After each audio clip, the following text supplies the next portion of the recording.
নিজের স্ত্রীকে তালাক দেওয়ার পর পুনরায় আবার সংসার করা কি জায়েজ হবে? যা আমাদের সমাজে গণ্যমান্য ব্যক্তিরা পুনরায় তাদের তওবা পড়িয়ে মিলিয়ে দেন। ভাইরা, এই জিনিসটা আমাদের এই অঞ্চলে অর্থাৎ এই নোয়াখালী, লক্ষ্মীপুর, ফেনী, কুমিল্লা এই বেল্টে একটু বেশি, যে স্বামী তার স্ত্রীকে তালাক দিতে দিতে দিতে দুইটা বা তিনটা না, শত শত হাজার হাজার তালাক দেওয়া শেষ। এরপরেও দেখা যায় এলাকার মুরব্বীরা দু একজন হুজুর ডেকে এনে তাদের দুজনকে তওবা টবা পড়ে আবার মিলাই দেয়।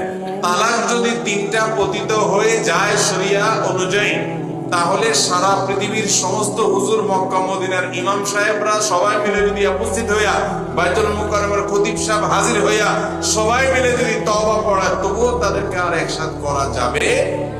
এটা তওবা পড়ার বিষয় না। তিনটা তালাক যদি হয়ে যায় তখন তারা পৃথক হয়ে যাবে। এখন কথা হলো, শরিয়াতে তো এত ডেঞ্জারাস ডিসিশন কেন দিয়েছে যে আর একসাথে হতে পারবে না? ভাই আমার, শরিয়াতের জন্য এক তালাক দিতে বলেছে, এরপর আরেকটা তালাক দিবে।